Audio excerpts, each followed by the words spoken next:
Hi everybody, welcome to our Wednesday Q&A. I'm Maria, customer success coach here for EMEA, and I'm joined with my co-host Diane, who is based in the US. So today we just wanted to come on and talk about some frequently asked questions that we do get. I was actually saying to somebody today, you'd be kind of surprised how often you get the same question asked. So although there is that individual aspect of, what might be whirring around in your head, actually there are some common themes, aren't there, Diane, about questions that we get asked? Correct. I would say they're frequently asked questions. So we'll go over some of the frequently asked questions and talk a little bit about, what we hear the most when we have our consultations with individuals interested in our training courses. And some of this you've probably seen and heard some answers to in our content over this last week. We had our Relaunch Your Career Boot Camp. But I think a theme that was coming up quite a bit, individuals were asking about how long does it take to get into a role, to get into your first Salesforce role, especially after you go through the training. So I think this is kind of a loaded question because obviously it can be different for everybody depending on your motivations and where you're at in your life right now. How long you've been on a career break, if you have been on a career break, how much time you're devoting to your job search, right, Maria? That has a lot to do with it too. Sometimes having your job search can be almost like having a part-time job. You're devoting your time to looking for that role. So I think it varies, but what would you say on average would be a time that we see most of our supermoms kind of getting into that first role? Yeah, I would totally agree with everything you've said there. And I think, it is about being tenacious, isn't it? And really Right. looking for those opportunities. And what are those drivers? I think that really kind of shows with most of the people that have been through our training course and that time span of landing that first role, because everybody's circumstances are different. Our drivers are different. And so I would say kind of anywhere between 1 and 3 months is Right. kind of the average time span to land that first role. Now, And that to clarify, that's kind of after the training. after the training, after Right. you're holding your certification, because we After know you're that holding your certification certification. is going to be, so that might take a little bit of time to actually get that, right? Mhm. Mhm. So it's that piece of the puzzle that we know that our employers are really looking for people who are holding that admin certification generally.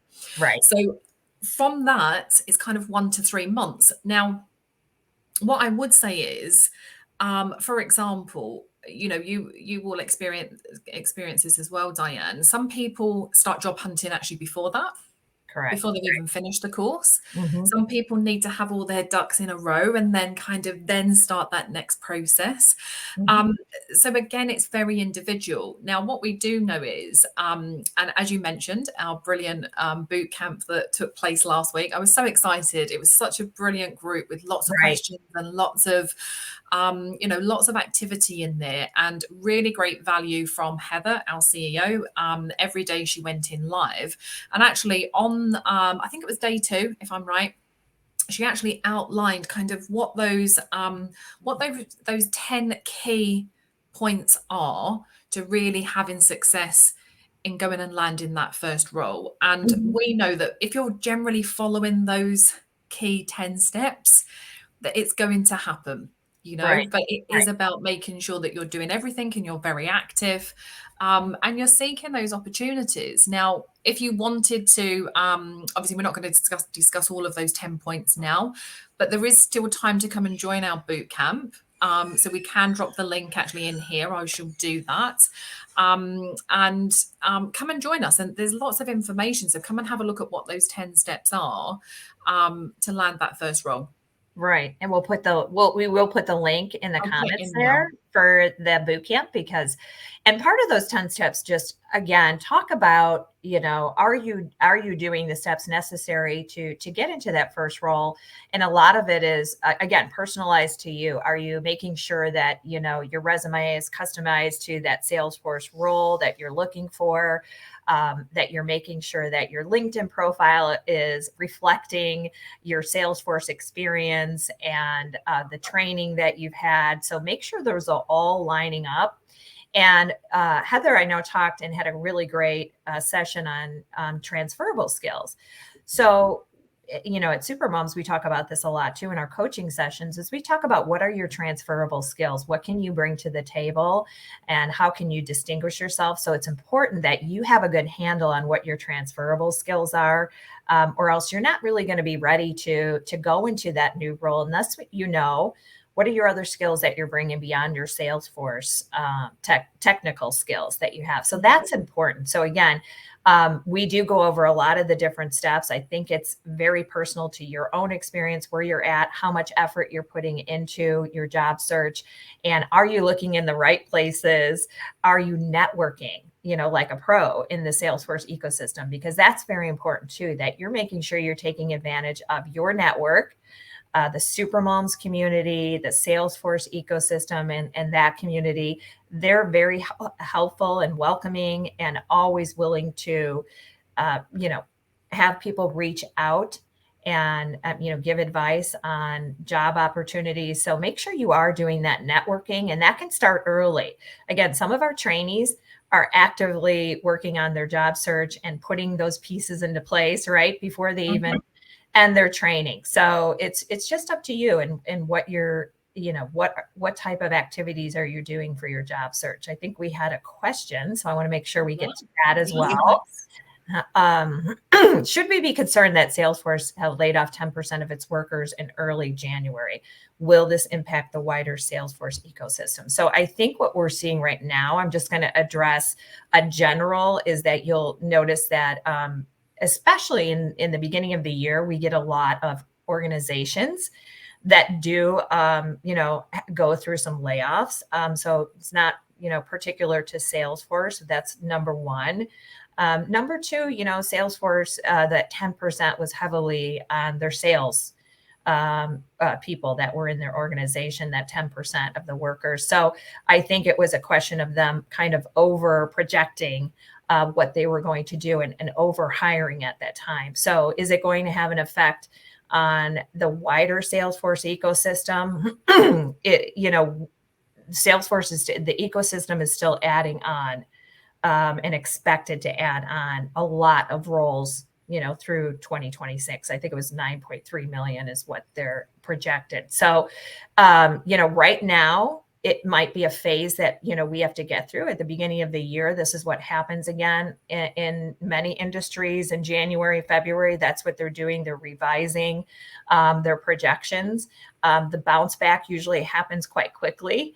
Again, people are still hiring. There's plenty of organizations that are still hiring Salesforce.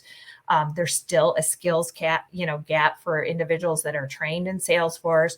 So I would tell you, it's just, any other industry, you have to be cautious. You have to look for, those positions and where they're available. And that's something that we talk a lot in our, career supports. I don't know if you have anything to add to that, Maria. Yeah, I mean, I think the only thing that I would add, because you're spot on there, is that, we have to understand as well that one, we've gone through some really unprecedented times, right? COVID and the pandemic, where everybody was going digital, everybody was going online. That consumer experience had to be online. We couldn't do anything else other than that. So I think even Mercedes-Benz have actually come out now and said, showrooms, as obviously they use Salesforce, showrooms are kind of, they're not utilized now. People want that experience online. They actually get buying and feeling, through that consumer experience online. Probably in that first instance. So we saw that through that pandemic. So that extreme kind of growth, and actually that, when businesses have to be versatile and adapt and change under those extreme pressures, I think that's where that has also impacted, hasn't it? Where they've had to then have that increase because everything kind of went boom, and then everything's now starting to come down. To come back, right? To kind of come back down. You're exactly right. The over projection, during the pandemic, because there was just, it created different roles and different opportunities that they needed, and they probably, needed more people. And now it's kind of coming back down and leveling itself off to be more accurate.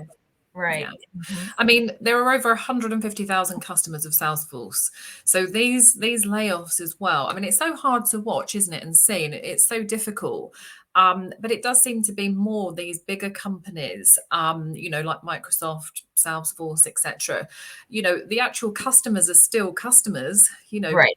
Customers still Right. need a CRM system. They still need that return on investment. They still need to be able to have all of that data and that analysis and, all of that CRM functionality. And that's where that growth is, isn't it? That customer base. Mm-hmm. So Right. that's not going to go anywhere. But I That's think not going to go anywhere. Mhm. that's something that I think has probably impacted that. So it's a great question actually, because I know that's something that I've actually been asked a lot since the start of the year, and you probably have as well, Diane. Mm-hmm. And I think by the time, again, it's a good time to start training now, because as it's leveling off in the market right now, it's going to then probably push for some growth. And so if you're going through a training course, hopefully you'll be in a good position then when the training's over to see, that growth starting to come back again. But they're out, the jobs are still plentiful and available out there. I've been a user of Salesforce for the last, this is another question, Rita. I've been a Right, user right. of Salesforce for the last 5 years and have been preparing for Salesforce administrator for the last 6 months. How can I relaunch my career in Salesforce and request you give me tips for job search in Salesforce? So I think it depends. I don't really know. How can I relaunch my career in Salesforce and request? So I think there's a lot of different questions within this question. Preparing for the Salesforce administrator. I'm assuming that means you're preparing for the Salesforce administrator exam. I don't know if you're getting official training. So if you're looking to relaunch your career in Salesforce, then I definitely would suggest looking at a training program such as Supermom. So I don't really know exactly, even if you're a user, getting the foundational kind of back-end experience in Salesforce is different from being a user of Salesforce. So that's kind of where our training programs sit. They're designed to give you that back-end experience so that you can be that administrator. And through our training courses, we do the exam preparation as well as prepare you to become that expert, as an administrator in Salesforce. And then we do offer a lot of career support and recruitment help for any of our trainees going through the course. So that's part of our ultimate admin training. And that's how we help you to relaunch your career. We take a look at just what I was referring to before. We take a look at what your skill sets are and what do you have to transfer over into a Salesforce career. And how you can best, launch into the Salesforce career by looking at your transferable skills and looking at, networking possibilities. We give you recommendations. If you go through our training program, we do one-on-one coaching with you. And it's a very individualized approach, as well as mentorship. I should mention too, mentorship throughout our training course is very helpful. You'll have assigned mentor throughout our training course that is going to be there to kind of help you and guide you in some of those career decisions as you're going through our training. Yeah. And I would just say on top of that is, if you are not in our boot camp, then go to our boot camp, because actually there's lots and lots of tips around how you can do that job search in Salesforce. Mm-hmm. We can't see anybody's Facebook usernames, Right. because this question has actually come from Facebook. So, you may well be training with us. Yes. So do Yes. reach out. But if you're Right. not, then as Diane said, that's the reason why we've got all of those support pillars to help you relaunch. But certainly if you're doing that independently, or you are training somewhere else to get that certification, then actually if you go into, the boot camp, have a look. There's lots of tips on there actually for that job search. And it looks like we have, once the training is completed and we are placed to work with a mentor and a company for real life work experience, will this also be flexible hours? Or would you suggest, if we are currently employed, to keep that plus 3 months open, or will it also be approximately 16 hours per week for that part of the course? I think I know what the question is asking. I think as part of our ultimate, a big portion of our ultimate training, which is 6 months, and like that first 3 months is really intense, right, Maria? That's when a lot of the training on the foundation of Salesforce takes place. and then you are placed for their actual live work experience. It really depends on your placement and what the flexibility is. So that's something that's kind of discussed with your trainer when you're in the course, because they do the placement and the work experiences. So there is room for flexibility, but that's definitely something that you talk to your trainer about. It's not quite, I guess I would say it's not quite as intense as those first 3 months, but I would still make sure that I would still say approximately 16 hours still for the last part of the course, because you're going to be doing your work experience, you're going to be preparing for your exam, you're still going to be doing some learning. But that being said, it's not as intense as the first 3 months. Would you say that too, Maria? Yeah, absolutely. So I think there's a couple of things there.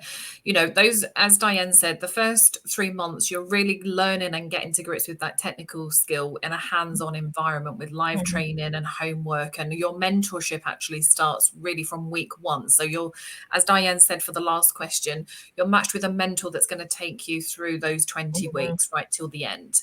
When you Mhm. get to that 3 months, so I actually have this question asked a lot. We actually have people who are employed Right. full-time and still Right. come and retrain with us. So what that is then doing is you've got to be carving out those 16 hours per week, making sure that you can see where that is in your week and create those boundaries around protecting that time for that short-term kind of intense Mhm. 12 weeks. It isn't for a long period of time. It's 12 weeks where you need to carve out that 16 hours initially to get your head down and really kind of embed that learning. When you then go into that work experience, what I just wanted to add on to what Diane was saying there is that is flexible and it is remote. So you're not, when you've said here, do you need to keep that 3 months open? you know we try to work around, as Diane said, we match you with the work experience. Sometimes it might mean that, you go to a different region to do your, Right. it's great having a global company because, we get access to lots of different regions. So for example, if you are working full time, I know that our training team have matched trainees with a US charity, for Right. example, haven't they, Diane? Mhm. So that flexibility is there, but you're offering 48 hours of pro bono work during that work experience. So yes, there's still that element of those 16 hours, because of course this is going to be the first time that you're going to really be in that safe environment where you can test out these skills in a real life situation. So things might take you a little bit longer than that. You're going to have to troubleshoot, aren't you, Diane, and go Mhm. back perhaps over those resources. So, I think 16 hours we know keeps you on track. Mhm. And, some weeks it might be less, some weeks it might be more. It just depends on how that learning is landing. But on average, 16 weeks is going to keep you right. Right. I would still, right. But there is room, as Maria said, for some flexibility because, again, you're going to be doing this remotely and work. And Mhm. a lot of the project based is going to be when you're able to do it on your time. There might be Yeah. meetings with your project manager that you're going to have to be available for. Those typically happen in the beginning. So, but they can work around your time. So again, I want you to still keep that 16 hours per week in Yeah. your mind, just because you want to make sure that you're still devoting that time towards the end. But it isn't going to be as intense as those first 3 months when you're learning the system. So good question though. Yeah. Brilliant question.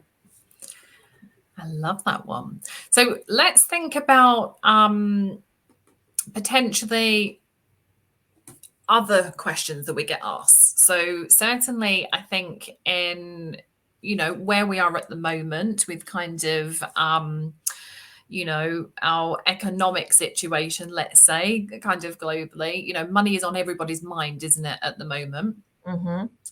And certainly, it's something that everybody is cautious about right now. Mm-hmm. So we really wanted, we really want Supermums to be accessible and, as accessible as it can be for everybody who's looking to go and relaunch their career. So thinking about payment plans, we do offer Supermums payment plans. So you can come and talk to us individually, book some time in with us. We would love to be able to go through that with you. And we have also booked, we have also just launched a buy now, pay later partnership. Did you want to speak a little bit about that, Diane? Yes. So our payment plans that we have right now, we do have, a 3-month payment plan, as well as a 6-month option that you can take advantage of. We do have a buy now, pay later resource for certain individuals if you are approved. What I would say about that plan is that allows you to obviously take the course and not have to make a payment until after you have finished the course. But it's very individualized whether this would be a good option for you. So I would say if you're interested in learning more about that, I would definitely reach out to one of us to talk to us and see if it's a good fit for you and maybe what payment plan would be a good fit for you. So those are kind of our options that are available right now. Again, if you join our boot camp and you have been able to listen to our boot camp, so don't forget, you still have time to register for that. We are still offering a 10% off discount for those that have joined our boot camp and will pay in full but that ends this week, right? It ends on Friday. So that's a good option for anybody out there as well.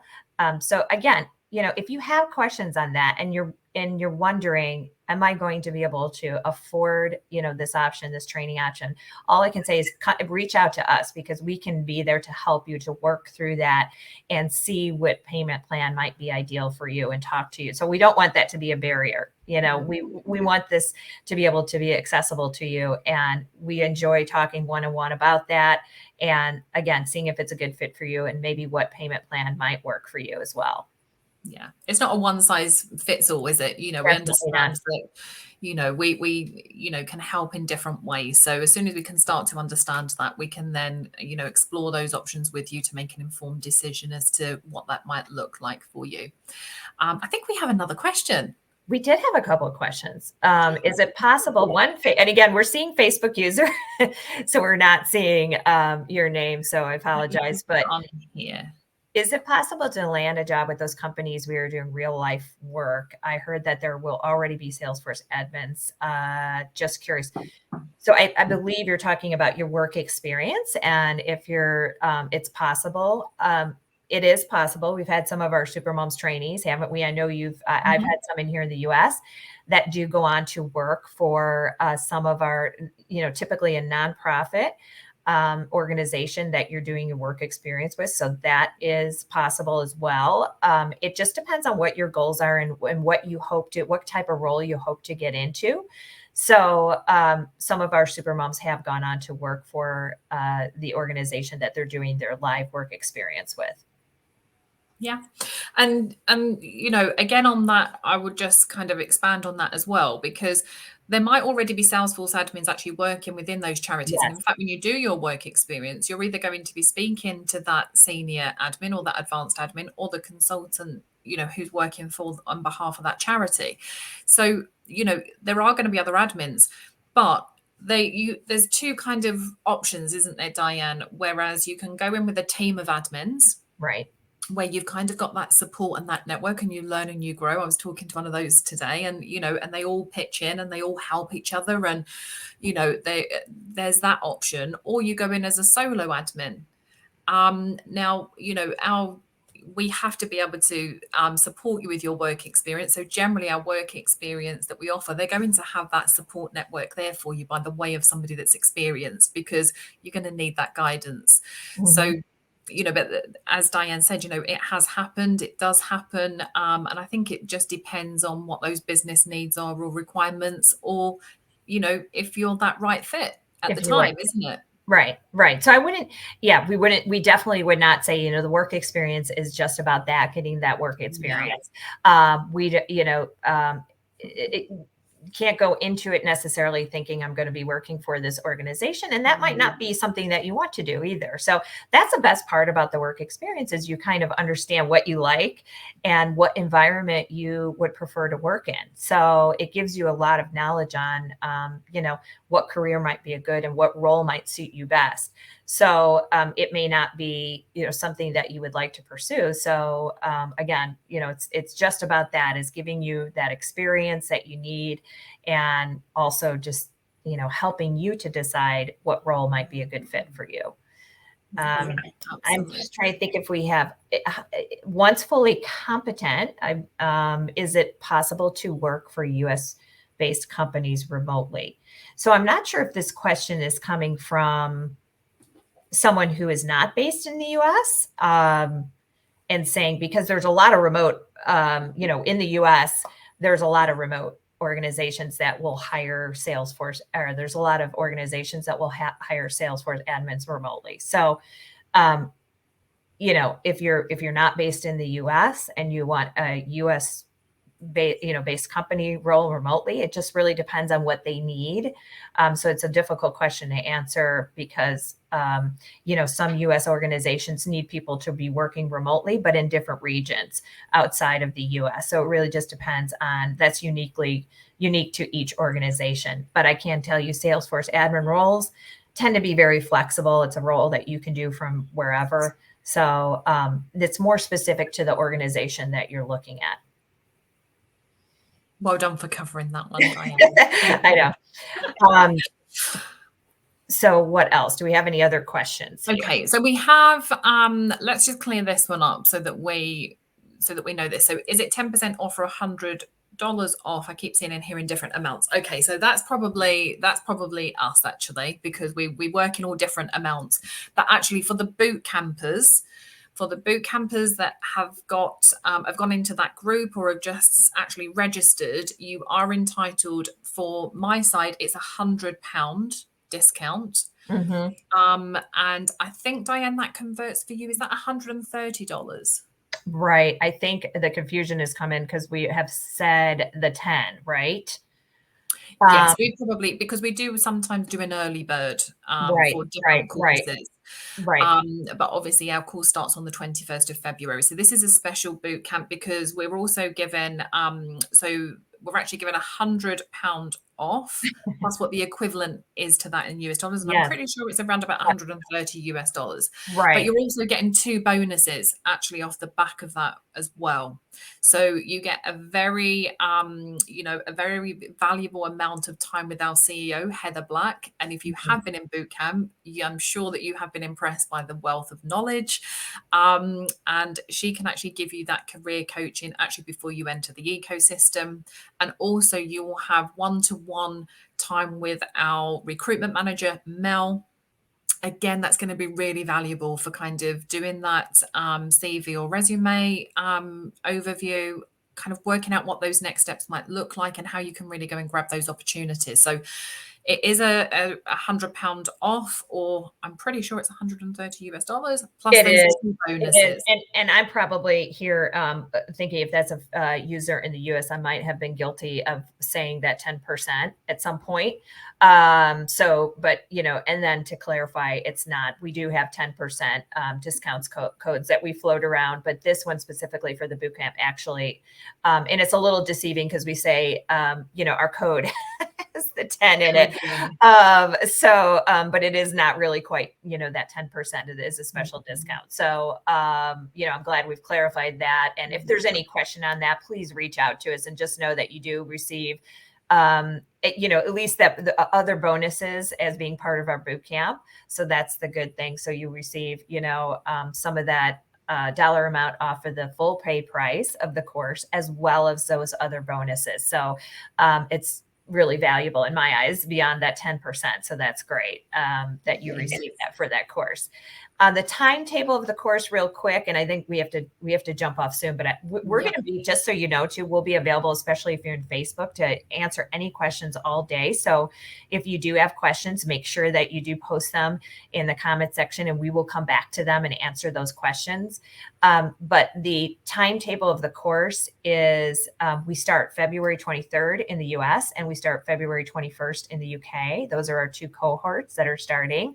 And that course, then the ultimate admin course, is a 6-month course. It really, we say 5 to 6 months, but it's 6-month course. So that will continue. And I think we we end up in I want to say the first week in August, I think, is from that February course, if I am correct in that. We do have some breaks that happen throughout. So that's our ultimate course. So that's a timetable. And we have a deadline to register for those courses of February the 11th. So to secure your spot in that February cohort, you have to register by February 11th. Yeah. So should we just recap? So if you're in the boot camp, or you're going to go in and go into the boot camp to get your hands on those bonuses, then they finish on Friday the 27th. So they will, at midnight here, and to allow for the time difference in the US, so our US trainees can take advantage of that that bonus and discount as well. That will stay open in the back end, but the 27th is the cutoff for that. But we are still enrolling trainees in our course. So the official closing date for our admin will be, as Diane said, the 11th of February. Right. And I'm just putting that to receive the bonuses if you went through the boot camp, and then normal deadline for our February course is February the 11th. And then maybe while Diane's just putting that in, we can just answer perhaps this last one, which I think is the last one that's showing anyway for me, which is how interactive are the live sessions and what format do they take? So the fab thing about our courses is that they are live instructor led. So you will be covering the official ADX 201 syllabus. And those 2.5 live sessions, that's exactly what they are: interactive. You're going to be using, you're going to be hands-on, you're going to be going through implementing, learning, implementing, going back. So, that structure and that format, there is obviously a certain amount of content to cover within that 2.5 hours. But what it enables you to do is maybe ask a question, or actually get to meet your peers who will be on the course. And I think that's really important. I always say about the live sessions as well, because people will say to me, but I can't attend the live session, so I can't come and do the course. Actually, it's brilliant to attend the live sessions. We really strongly encourage it for those reasons. But actually, there's just as much value as well in the recording, because you're going to have to go back to that recording. Okay, so you have a learning portal, and although it's live, it goes into your learning portal, and you can access that at any time to go back and refresh. So, it's brilliant because you have the best of both worlds, and the value is in kind of going back and implementing that, because you're going to need it for your homework, and you'll need it to go back for that exam prep. So hopefully that helps. Right. We had that, yeah, I was going to say, we had that question in our live session, discovery session on the admin course in the US, about the live sessions. And I would just say, if you can make the live sessions, of course, it's just going to make it one more, review for you when you go back to listen to the recording. If you can make the live session, most people do have to go back again, as Maria said, to the recording and go through it at your own pace and to understand. So if you can make the live session, even for a portion of it, it would be, good for you to do that. But if you can't, you just know that most people will go to that recording anyway. Most trainees will have to go back to that recording and go at your own pace, and you can do it on your own time, which is good too. So you won't necessarily, depending on your learning style and what you're used to and how you learn best, it won't necessarily be a disadvantage for you if you can't make all those live sessions, especially if you're working or you have something going on during that live session. Yeah, definitely. I'm going to should I do one more before we go? Sure. Was there one more? We should finish off, because this is a good one, actually. This is because we say that we're obviously from different, I work in that EMEA region, right, and Diane works in the US. But we do quite often, don't we, Diane, have people joining kind of different cohorts, whatever works best for you with timings. Right. But we do so one thing to say about that is, depending on your time, it is possible to we don't encourage that, though. I would say that, Maria, is we don't encourage you to go into the different cohort. just because, our trainer here in the US is based in the US. And we do want you to be with the US. There's a lot of advantages to being a part of that US cohort if you're here in the US. So we don't, want people switching just because of the time. So, it might be a case by case basis. So definitely reach out to one of us if for some reason that might fit in better with you. But we do definitely encourage you to be part of your cohort based in the region that you are in. Yeah, and it does have its benefits, but certainly if it's completely inaccessible, then we would rather you obviously come and get the training, and then we Right. can, there are things that we can do to make sure that you are integrated within your kind of community of what region you're in. So hopefully that helps. I can't see any other questions on there. We've had so many questions, haven't we, this afternoon? I love it. Right. It's great. Brilliant. Good interaction today. I don't know Yeah. what's the difference today, but I think it's great. I think And it's all of our boot campers. it's our boot camp, right? It's our So boot make sure you campers. do get in that boot camp. And just as a clarification too, definitely reach out to us if there's any questions. We're very accessible. So you can reach out to us by email or through the Facebook group, and find us on LinkedIn if you have a question, and feel free to message us. And, we'll be happy to talk to you again. The boot campers can look forward to that discount signing up by Friday. But if you need to have more question answers, you still have time to sign up for our February course. So don't get too anxious about that. You can always reach out to us and we can talk to you and see if it's a good fit, and you'll still have time to sign up for our February course. Brilliant. Thank you so thank much. you, everybody. You It was nice to hear from you, and we'll see you again next week. All the amazing questions. So yes, we'll definitely see you next week. So thank you so much. And I just echo what Diane said. Just reach out to us. We're always we're always here to chat about anything. So be great to speak to some of you. Thank you. Signing off. See you Thanks, later. Diane. Bye bye. Bye-bye. Bye bye.